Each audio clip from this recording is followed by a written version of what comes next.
Narito na ang mga trending na kwento sa mundo ng social media.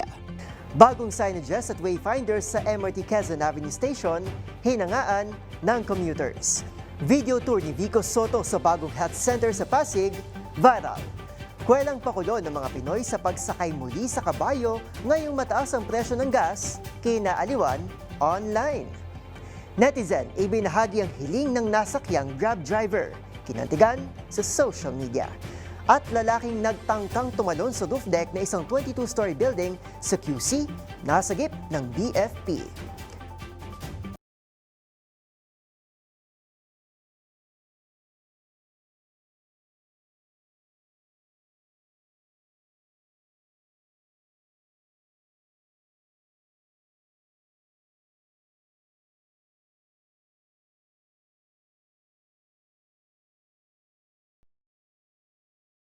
Iba't ibang mga nagba-viral na kwento na naman ang ating pag-uusapan.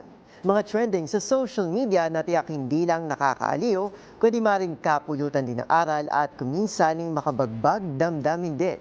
Kasama ang buong person ng DZRH TV, ito po ang TNVS. Trending and Bara Show, nakahandang kumpletuhin ang buong kwento. Masaya, malungkot o isyong pambayan man yan, sagot na namin ang inyong tanghalian. Ito po, si Arnold Herrera ng DZRH TV. Una sa Pilipinas, una sa Pilipino.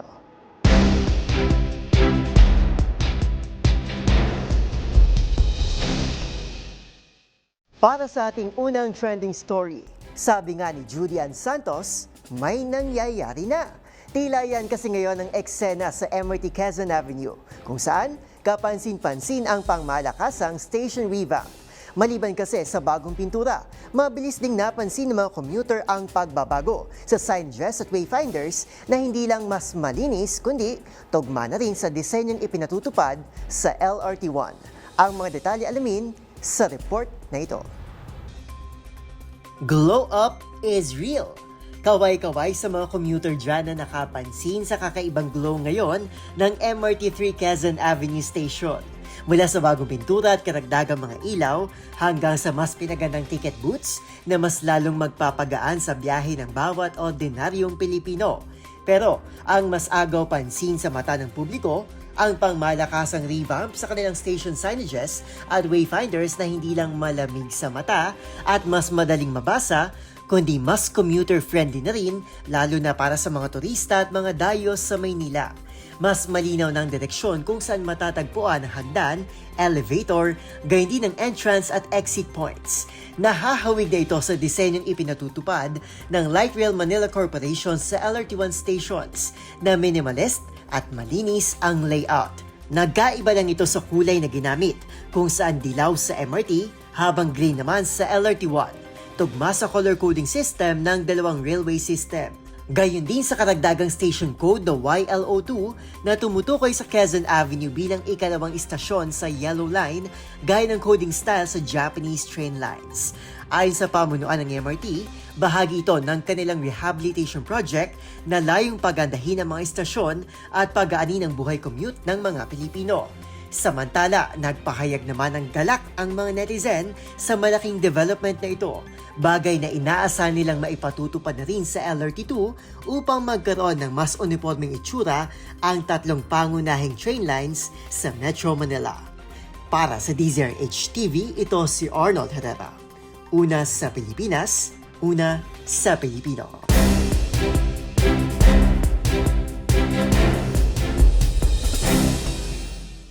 Sa ating next trending story, usap-usapan na naman online si Pasig City Mayor Vico Soto dahil sa kanyang kakaibang video tour ng bagong health center ng lungsod. Habang ipinapakita kasi nito sa publiko ang bagong tayong pasilidad, tila may palutang effect ang mismong alkalde sa editing style.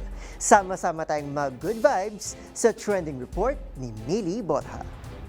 Tara, pasok tayo. Ito yung bagong health center sa Santos. Pero sa susunod, Umani ng atensyon sa social media ang video tour ni Pasay City Mayor Vico Soto sa bagong bukas na Santos Health Center sa naturang lungsod dahil sa kakaibang editing style nito. Sa kanyang post sa social media, ipinakita ng alkalde ang pasilidad ng health center habang tila lumulutang sa video. tapos yan. Anyway, ito yung health center, yung minaximize yung espasyo at may DOH approval po ito. Ibig sabihin, may permit to construct.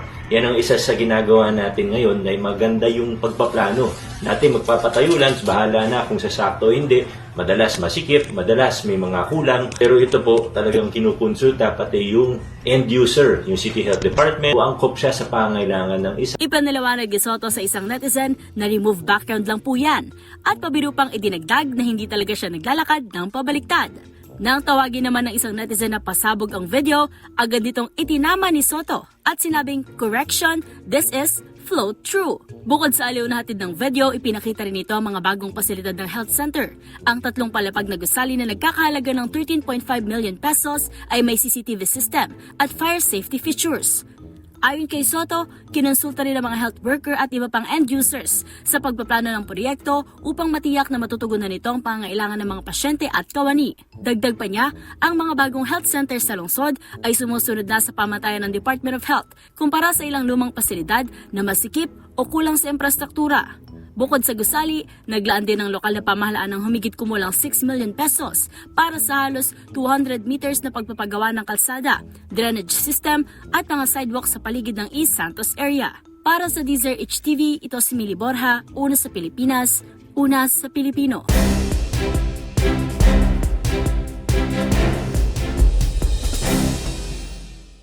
Sa ating sunod na kwento, kasunod ng patuloy na pagtaas ng presyo ng petrolyo dahil sa nagpapatuloy na girian sa Middle East, naglabasan ngayon sa social media ang iba't ibang pakulo na ating mga kababayan na iniisip ng mag-commute gamit ang kabayo. Back to Kalesa na nga ba tayo ngayong Year of the Horse? Ang buong kwento, panoorin sa report na ito. Kasunod ngayon ang patuloy na pagsipa ng presyo ng petrolyo dahil pa rin sa girian sa Middle East, iba't ibang pakulo at kalokohan ang naisip ng mga Pinoy. Imbes kasi na magtipid at magtaas ng presyo rin sa pamasahe, nakaisip ngayon ng mga kababayan natin ng alternatibong sasakyan, ang kabayo o kalesa. Sa isang video na pinost sa TikTok ng uploader na si Vistan Irish, sa kayang isang kabayo, ibalik na aniya ang karwahe papasok sa trabaho.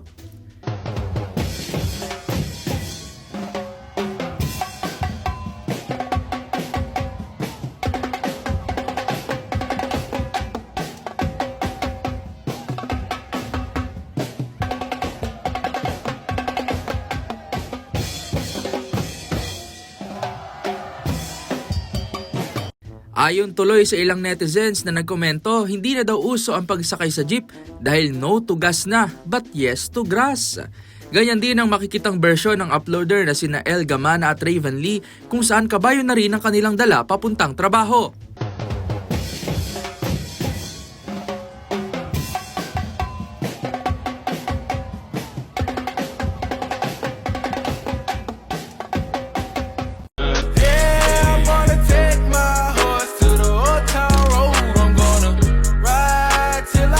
Ang vlogger naman na si McCoy Dobbs edited horseback riding ang entry sa isang highway sa pakulong New Alternative Transpo ngayon. Siyempre dahil sa likas na pagiging witty ng mga Pinoy, ilang ride-hailing app riders din ang makikita sa litratong ito na hindi na sa motor nakasakay. Anila, ito na ang solusyon sa lumalalang presyo ng gasolina. Habang oil crisis no problem naman ang caption ng isang uploader na ito dahil sa kaniyang what if ang ating sasakyan na ay Grab Kalesa, Joyride Tartanilla o Angkas Kabayo. Kinagiliwan naman ng mga netizens ang ideyang ito kung saan sila rin ay napaisip kung paano nga ba ito gagana ngayon. May isang netizen na curious kung saan pa rin kukuha ng plaka at lisensya para sa kabayo, sa Department of Agriculture ba o sa LTO pa rin. Habang ang ilan tanong naman kung ang kabayo ba ay pwede sa mga kalsada ngayon at kung pwede bang lagyan ng RFID na para bang kotse ang peg. At syempre napaisip rin ng karamihan sa coincidence na natapat pa ito sa kasalukuyang Year of the Horse. Para sa Deezer HTV, ito si Rovic Manuel, una sa Pilipinas, una sa Pilipino.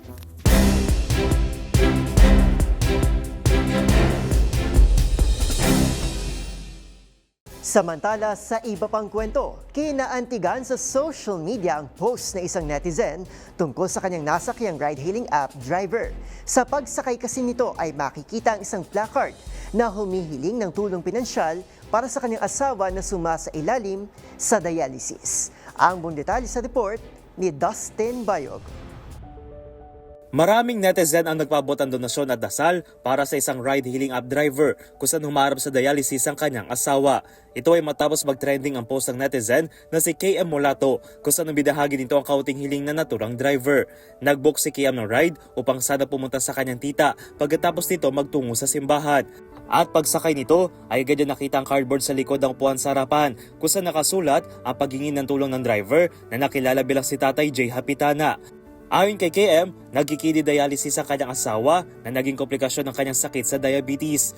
Pagbabahagi ng driver sa kanya ay lubos silang kailangan ng tulong pinansyal para sa gamot, laboratorio at iba pang pangangailangan ng kanilang pamilya.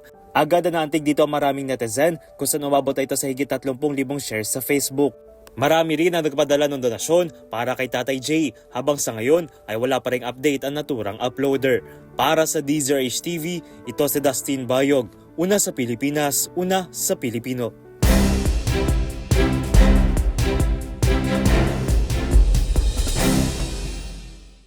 At sa ating huling trending balita sa tanghaling ito, pasintabi po sa mga manunood dahil sensitibo ang ating susunod na balita.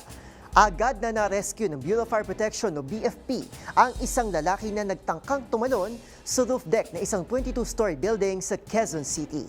Ang makapigil hiningang pagsagip, panoorin sa report ni James Galangue. Isang lalaki ang agad na nasagip ng Bureau of Fire Protection o BFP na nagtangkang umunong tumalon sa roof deck ng isang 22-story building sa Barangay San Roque, Quezon City. Sa video na in-upload ng mga otoridad, makikita ang lalaki na malapit ang tumalon na agad nila itong nahablor at hindi matuloy ang naturang suicidal attempt.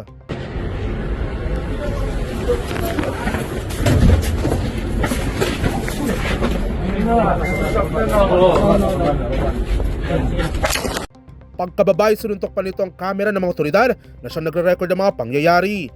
Hindi naman pinangalanan ng BFP at ilabas ang iba pang impormasyon ng biktima, ngunit pagsisiguro ng ahensya na patuloy nilang tutulungan ng mga individual na nakararanas ng emotional distress.